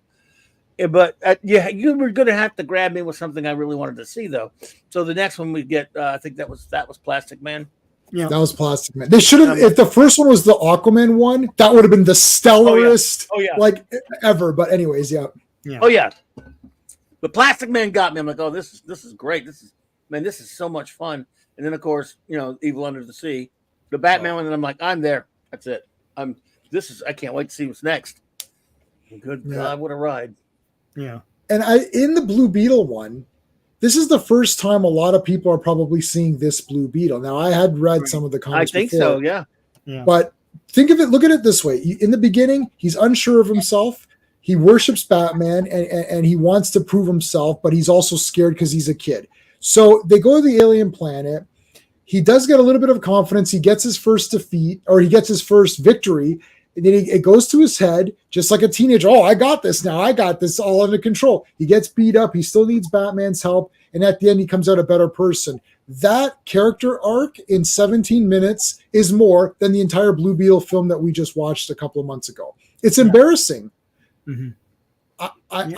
Why are these people? Wouldn't you be ashamed of yourself? It's like, I just made this 2-hour movie that has nothing going for it. And there's more heart and character development in this silly Batman cartoon, which is for toys. That's embarrassing. Well, that was like the Batman animated series compared to the movies that were coming out at the time. It's like, why can't they just do this version of Mr. Freeze? Like, what the hell? Like, and you know what? We were having those questions. We were saying that at the time. Like, we'd see the movie, we're like, yeah, but why don't you just take that cartoon? And literally people were saying, why don't you just get that cartoon? You know, that we called it the square jaw cartoon. It's like, why don't you get the square jaw guys to make the movies? We're like, like just use those square. We don't know, like, we don't know, like, oh, there's the TV department of Warner Brothers. But that's what it was. They don't mix with the film. And it's like, why wouldn't you just get those guys to write your movie? Like, what the hell, man? Well, when Mask of the Phantasm, though, that super, like, Siskel and Ebert were like, that was their favorite Batman movie to this day. To this day, I mean, up until when they passed away, they loved it. They didn't watch it when it came out. They saw it later. Yeah, it didn't come. They were mad. It didn't get released. But for critics. They even admitted we should have reviewed this before that we got to review it. I watched their review of it just recently. Again, I get Siskel and Ebert keeps coming up in my feed all the time now. It's all my fault. Is it? Why? I watch them. I watch it all the time. I don't know how it ended up in mine, but I've been watching a bunch of them too. It's a lot of fun. I mean, I love that show. Oh yeah.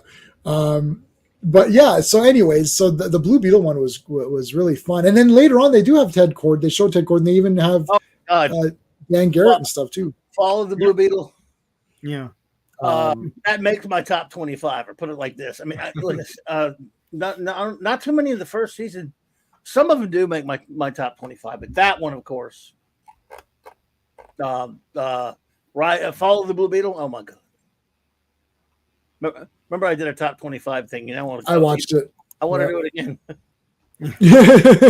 Re-upload it. I want to redo it. Redo it in CGI this time, like Disney. I'll probably change my list. I'm looking at it now. I'm like, oh no, maybe I should put that one in front. When I see my old list, I go, maybe I should change that. I got to rewatch all these. It's been quite a while since I think since the Blu-ray came out, I rewatched them because we got it's when you get the Blu-ray, it's all fun to go back and watch. But the Blu-ray's missing one, right? I can't, or is it not missing? Is it missing that one that didn't air? Or is it? It might be a special feature. I don't remember now. Well, first of all, there is the Scooby-Doo one that came out later. It might be. I got that. I got that. But that's on a special, different one, though, right? Yeah, that's a different. That's a different, and that is not on Blu-ray. That is only on DVD, and I have it on DVD. Yeah. So I do have that one. It's really cool, though. I like it. Yeah. So let's see. The one that is missing might be. Did I put it on my top 25? No, it was the Mask of Matches Malone is the one that didn't air here. Okay. And then later they showed it, and it. So I remember on my old Blu-ray set. Yeah, it's a crappy. It's got a it's not the same as all the other ones. It's got to like pen and scan crap or something. Okay. For some freaking reason. So is that one not included? I have to check. Can I reach my Blu-rays easy? I'm trying to see if I can reach. I don't have the Blu-ray yet. I got to get it. Batman Brave and the Bold. That looks like it. Let me see if I can reach it and see. Do you know what season? It was third season. Third season? All right. We're still seeing those same things now. The animated DC universe has great material for adaptation. Yep, that's right. RTNZ. Did you guys, Sean? You upgraded this one right to Blu-ray? Yeah, no, I have that. Yeah. Yeah. That's the old 60s or 70s one. Oh, that's the 70s one with Adam West and Burt Ward. Is that the New Adventures? Is it Adam West on here? I don't think it's not the Adam West one. It's not the Adam West one. It was Casey Kasem as Robin. I don't remember. Olin Soule did Batman's way. Okay. Yeah. But in the 70s, the New Adventures, huh? Is that what you skipped, Sean? You skipped this one, right? Oh, I saw that thing. Yeah, I don't have that. Yeah. No, I didn't see that. Is that new? Is it new, Jay? I don't know. I buy everything, so it's not on season 3, Clobby. Hmm? The Matches Malone episode. Let me see. I'm pretty sure the episode was season 3, but let me double check that. It might be season 2. Let me go check it right now. Well, I've got. For For some reason, I'm missing. Do I have? This is the Batman, but there should be another part to this. Try season 2. Second season. Yeah, that might have been season 2. All I know is it wasn't aired here originally in the States. It doesn't have the list. It doesn't have the list on the thing. Yeah, that's irritating. Yeah. But the Batman, I don't know if I have the first one of this. It's episode 18 of season 2. Okay. And initially,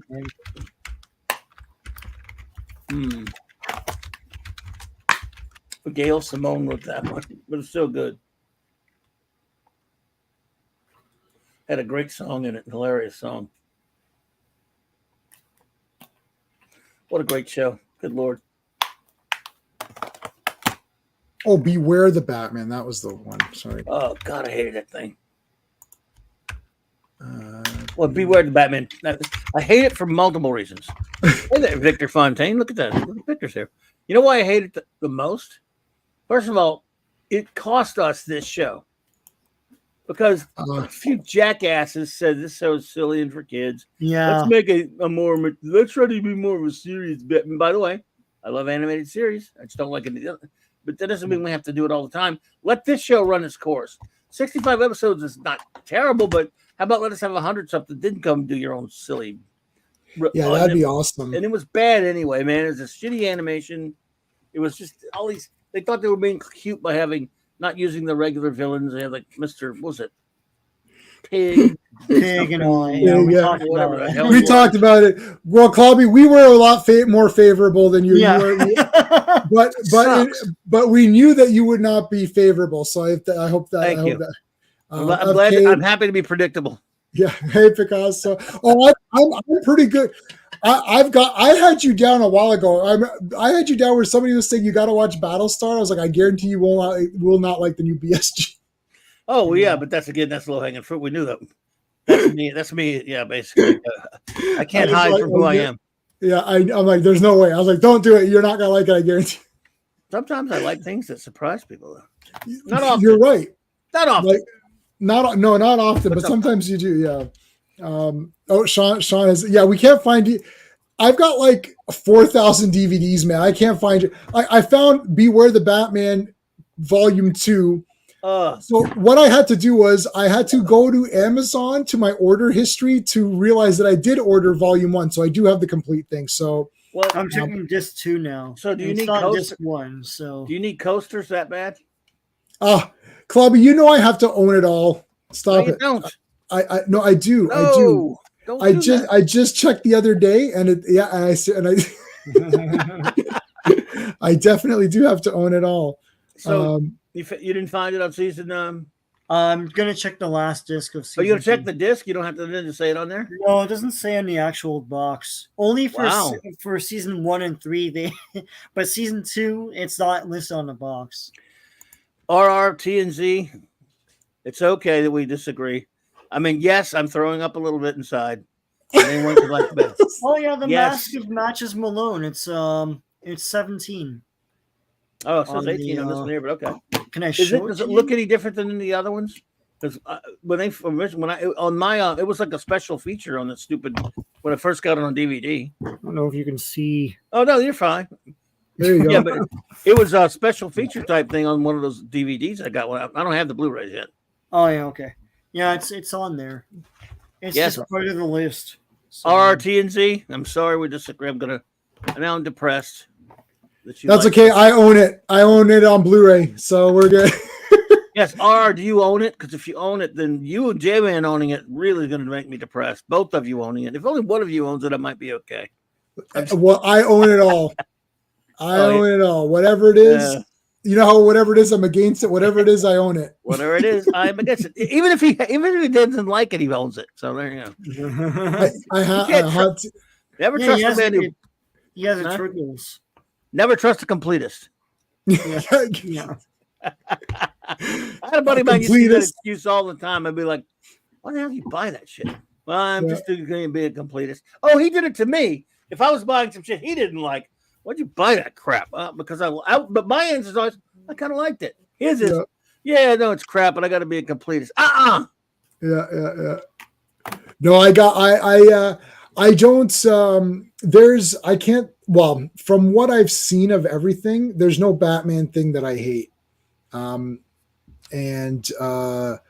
There's a few Superman things. Well, I guess if you count BVS and stuff, which was pretty awful. Well, Superman, but that's not really a Batman. That's not really a Batman. It's not Batman. So. It's not really a Batman movie. Fake but crap.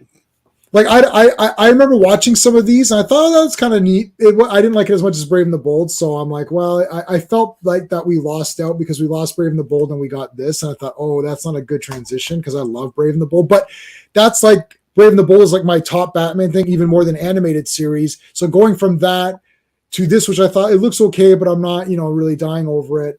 That seems worse, right? But I don't really hate any Batman thing like that I can think of that off the top of my head. There might be some like where I hate like the what was the league not the Legion of Superheroes, that new cartoon that just came out, not the cartoon with the cutesy guys, but shitty movie. The movie, I forgot what it was called. I really just like that really made me angry. Like I cannot give that any pass at all. Because that directly destroys a character. I don't think this destroys a character. Like, it's just like, okay, it's a different kind of Batman. It is what it is. But when you destroy Mon-El and turn him into an absolute coward villain who's like an asshole, and it's like, no. And they just did it just to have your typical stereotype, thing that we have to have now. Oh, he has to be a villain because we can't. The girl power crap. The girl power and all that. I hated that. What's the best cartoon series? Oh, best cartoon series ever for or anything? Superhero stuff? Oh, hold on. Batman, Animation, X-Men. Oh, best superhero. Well, I like Brave and the Bold, to be honest, but I don't know. That's probably my number one is that. For example, I will admit to you, Batman the Animated Series is better on the technical sense, it is closer to what Batman it really is, what he's supposed to be. The one I just from a pure just nostalgic and like a personal standpoint, my love in my heart goes to Brave and Bold a little bit more. And as far as my all-time favorite cartoon of a superhero, I don't know about you, it's probably that. But one thing that gets close is that second season of the '90s Fantastic Four cartoon. Oh yeah, which I got to rewatch that. It's another example of your first season was so horrible.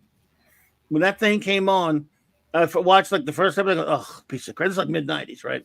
Mm-hmm. So the next year or so, I was minding my own business, working. I was working in a building downtown New Orleans. I was running security in it, and it was like a Saturday morning, right? I get a call from a friend of mine. He said, "Dude, did you see the new season? They showed this new season, this FF cartoon." I said, "Dude, it sucks. You know that we no. You got to see it." Like, screw you. He comes over the next night, that night later when I'm home to annoy me, brings the tape of it. Got to watch it. Said, I don't want to watch that crap. All right, I got it. Oh my God! I found out later. Larry Houston, who's worked on a lot of other things, I found out later. I didn't know this at first. It totally scrapped the entire art style of the first season. Yeah, I mean, it looked like Kirby himself had drawn it. And it adapted a bunch of classic episodes. There's only like 12 of them, unfortunately. It adapted classic episodes of the comics here and there, and it looked pure out of Kirby. They got the voices right. It wasn't ridiculous anymore. Look at that. Even the opening credits had beautiful stuff. It is the most beautiful thing. And since I love the FF as much as I love Batman, it's almost a toss-up between that and Batman and the Brave and the Bold. My happy place is also there. It doesn't matter the mood. I can throw in an episode of that Fantastic Four cartoon or a Batman Brave and the Bold episode and feel good for a little while. It's so. And now, again, the one thing is I hate the costumes. I mean, I live with them because it's so good. That's the DVD set right there. Yeah. And unfortunately, I have the first season that I just need for coasters, and they have a special feature where you could take the stupid Stan Lee. You could silence the Stan Lee intro. Right. Yeah. Oh my God, that's great. Yep. If you're that, unfortunately, I would never do that because that intro is just part of my memory of what it is. I don't want to have Stanley. Sorry, go ahead. They're DVD intros. Oh, then forget that. Pops up and goes like, "Well, I remember creating like." Oh no, then no, that's garbage. I thought hello, it was true believers. I remember this when the Fantastic Four did something, and something happens in this episode. Just watch it and leave your mother alone for 30 minutes, you little kids. It's funny that they revamped it for season 2. They did the same thing for Iron Man because Iron Man season 1 was just like a team of bad guys and a team of good guys. It was Force Works or whatever, but they didn't call them that. Right. And then season 2 was just villain of the episode, which is what it should have been. You know, I watched that recently, Sean. That second season because I didn't watch it much over the course of years, even though I knew they did something like that. And Iron Man still didn't have the second season. Still didn't. It was better than the first. Yeah, it still was clunky. This was clunky. Man, the directing of the voice acting, the directing of the story adaptations, everything. It was right out of FF. Great classic FF issues. Yeah, they took a burn story here or there, but that's fine. a decent burn one at least, and combined it with a Kirby story. But anyway, it looked again right out of Kirby. It was written like these people love the Fantastic Four. Oh my God, it's I only got 12 episodes because one was a flashback episode, so 12 and a half. Right. And the Silver Surfer show was pretty good too. That was awesome. Yeah, that's awesome. It was really good. I don't think that's available for purchase, so I have it. Yeah, it's on D+. But so no, they never released it. Yeah. Victor, the first season is absolute dog crap on the FF cartoon. If you get that set, they come together. You can't help it; they come together. But it's cheap. The set's cheap. You can get it cheap. The first episode of the second of the first season, the second season, is unfortunately on the disc of the last season. But other than that, it's so you can almost have it in one. The whole cartoon wasn't bad. The '90s one, it had Lou Ferrigno first season. It did. Those opening credits to that cartoon were really good. Yeah, the '90s Hulk. Yeah. They kind of like they really give you a feel for the old Hulk comics and stuff. Then the second season, She-Hulk took over. Yes. I have some toys from that I was able to get Joe Fixit from that. He was toy line. 80s he was cartoon. You got the 80s. See the one that says the Incredible Hulk right there? That's the one where his clothes grows back. Oh yeah, no, I know. Yeah, I have this. Yeah. I bought that on iTunes. Well, that's the one. Yeah, we it. grew up with that one. I loved it as a kid. I didn't think about the clothes, but yeah. I was like 6 or something. I was like, this is awesome, you know. Oh yeah. I loved it. It came out after Spider-Man and His Amazing Friends. Yeah, he's holding up. He's holding up the thing. Logo, yeah, and Spider-Man's just like on it, and But I was impressed with those opening credits of the '90s one of the first season because it's like an encapsulation of the old Hulk comics and with good music, dramatic music, and it's pretty cool. All of his villains and stuff. I always thought that was pretty cool.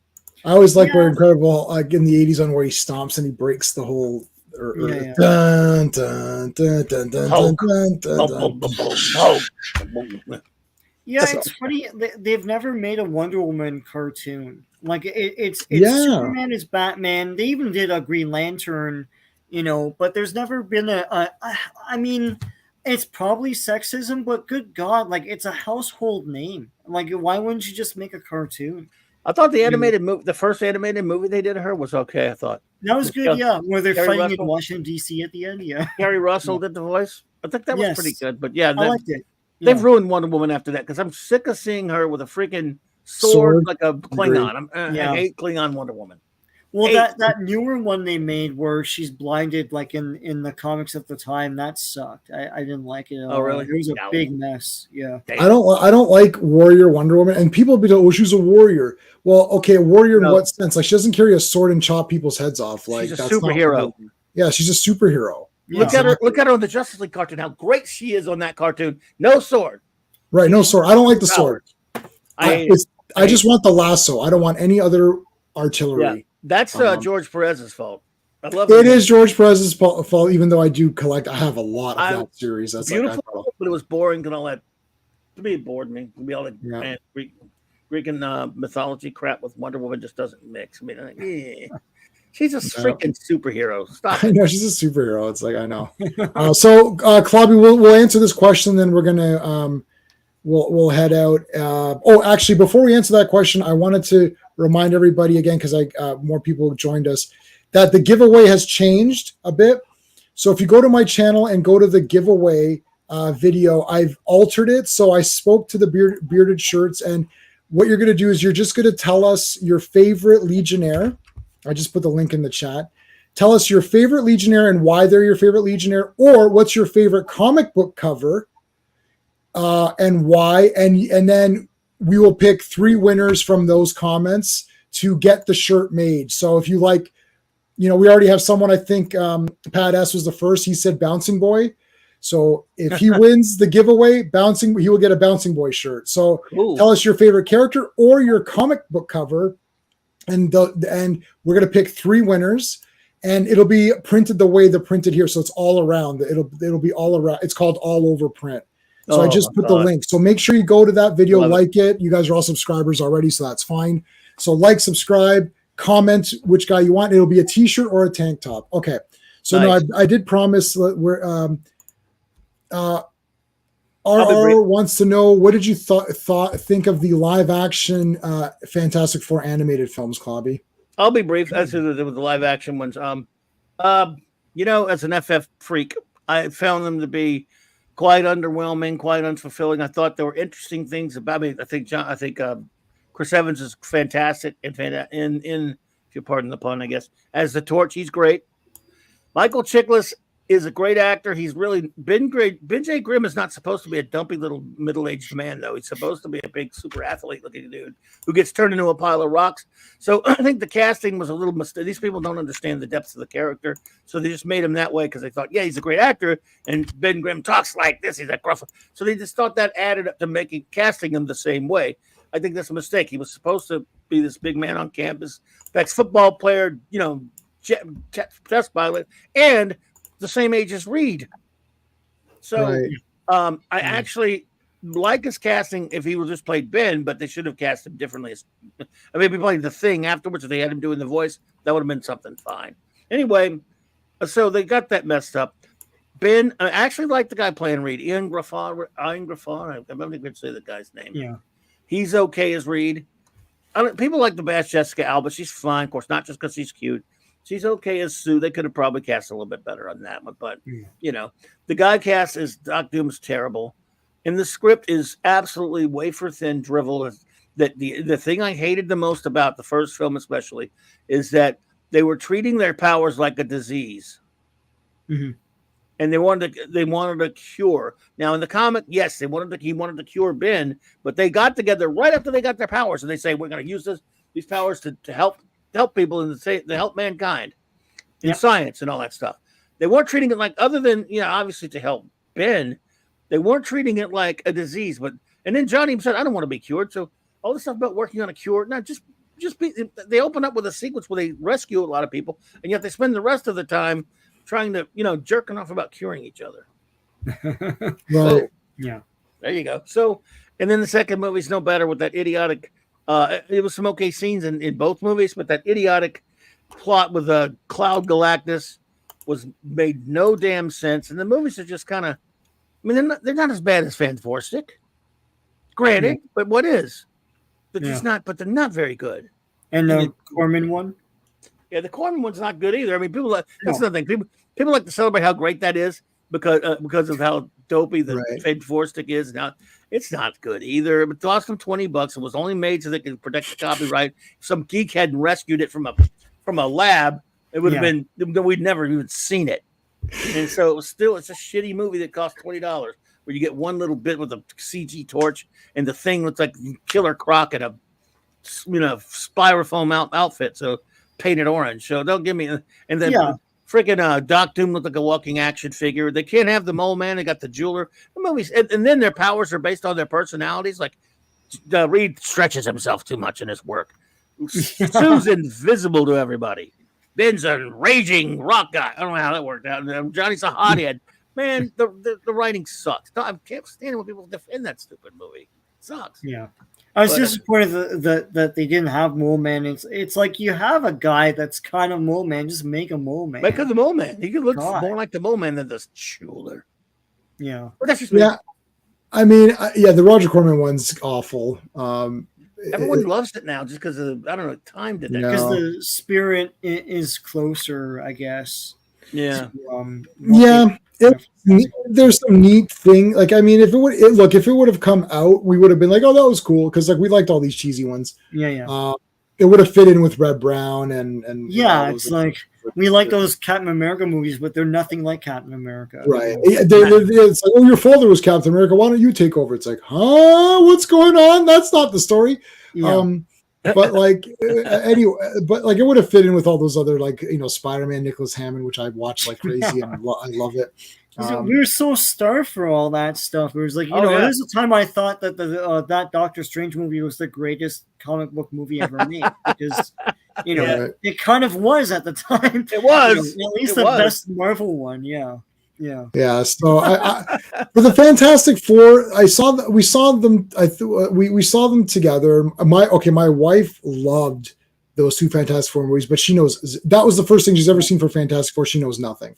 So she thought they're a lot of fun. I was like, well, I said these movies aren't really, like, Dr. Doom was really ruined. Yeah, he was awful. He was awful. I was okay with the four, like the four themselves. And Chickless, I was like, he seemed a bit short, but I was like, well, he'll just become Thing and then it won't matter. So as soon as he became Thing, I was like, okay, it doesn't matter. Now he's just the voice of him, right? So it didn't matter to me.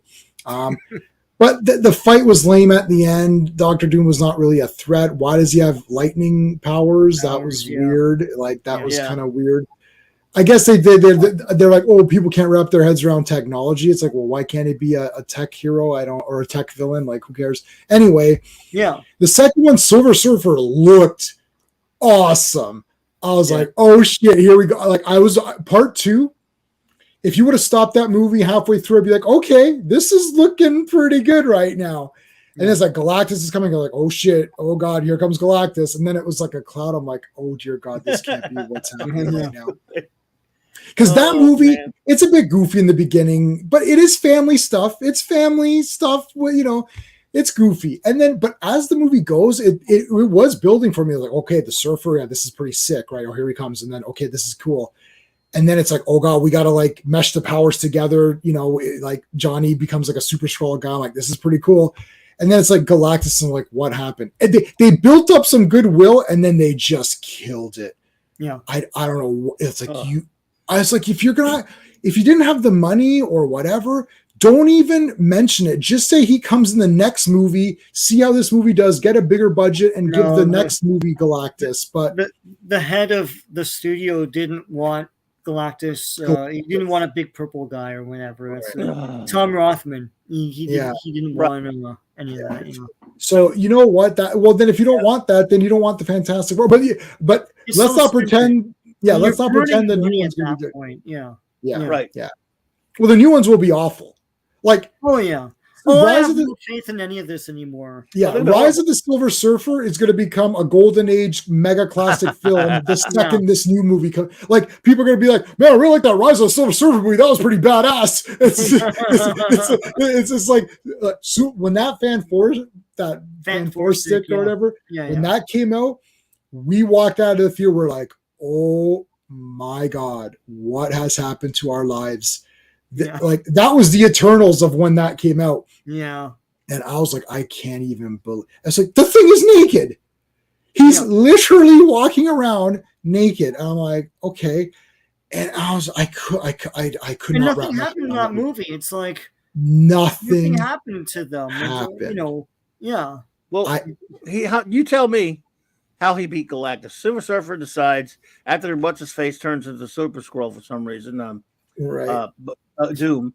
He decides, you know what? I like you guys on Earth after all. Somehow I'm going to help you out. I was trying to help you before. Now I'm really going to help you out. So you know what? I'm going to turn around and go destroy the guy who created me and to kick his ass out of here. Yeah. Well, he flies up into the cloud for a few minutes and that's it. It's over. And he blows up or something? I don't know. It just kind of goes away. What happened. Yeah. It just kind of goes away. Like, it was wait a minute. So you're telling me the Silver Surfer all this time could beat Galactus? Apparently. Well, it's lazy writing. I mean, why wouldn't they just have him have a conversation with, like in the comic? This happened. It's like they're trying to convince Galactus. I mean, they get the ultimate nullifier, right? But like they couldn't even do that much, you know. In this, nothing. They don't. They ran out of time. They could have made. Should have made another movie. If you could deal with Galactus, you can't do it in one movie anyway. Yeah. Yeah, I mean.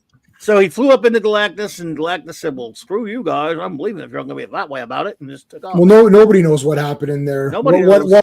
What happens on Galactus stays on Galactus. Right. It's like, you said, jive-ass turkeys don't need no breeze anyhow. Earth is a bunch of jive-ass turkeys. Yeah.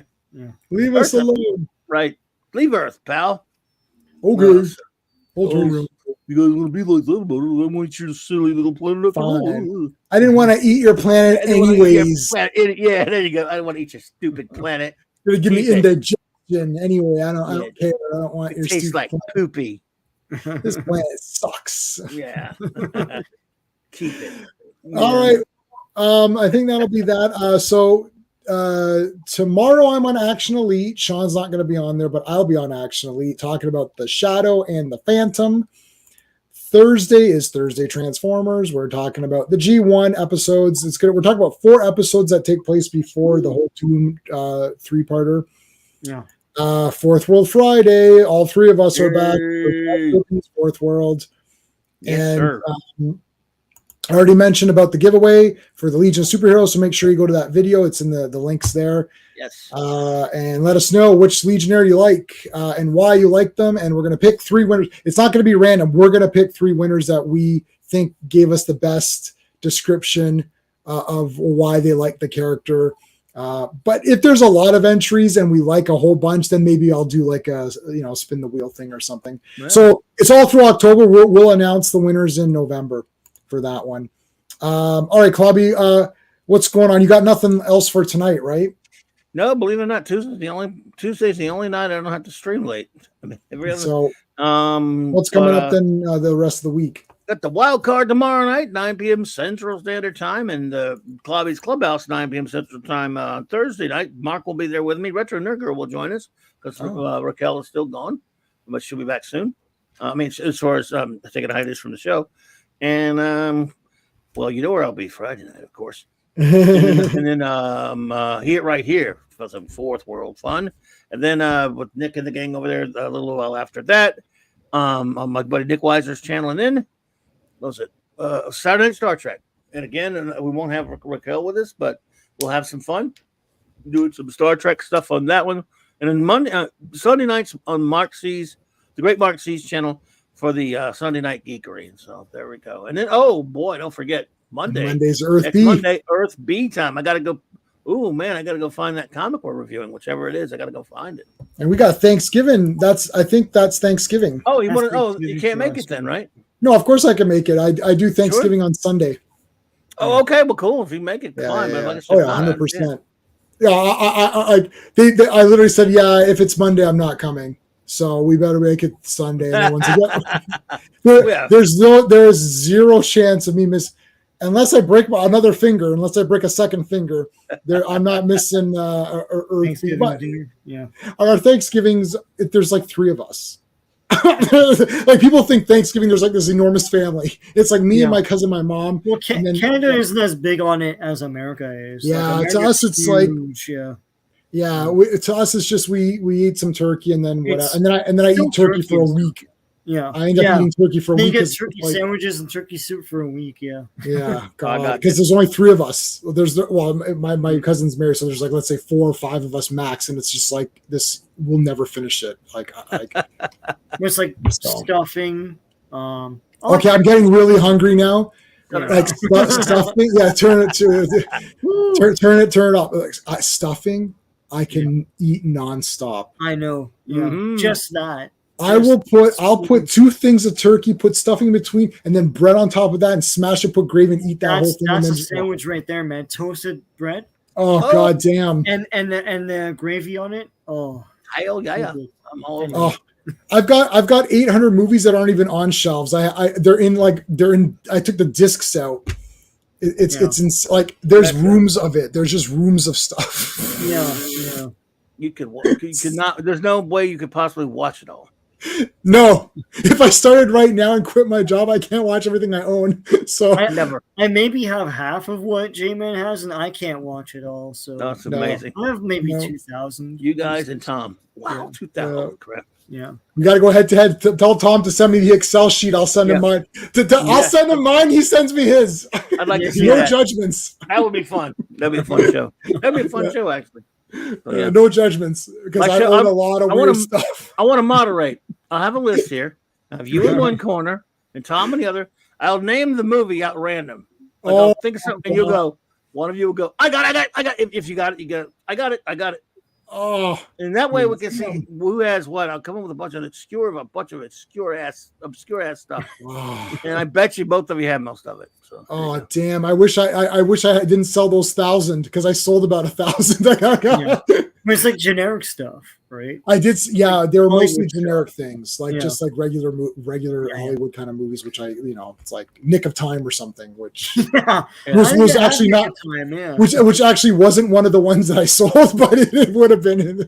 I don't have your Nick of Time. I didn't sell that one. I don't know why. Yeah. I don't know why I threw that under the bus. I like that movie. I thought it was fun.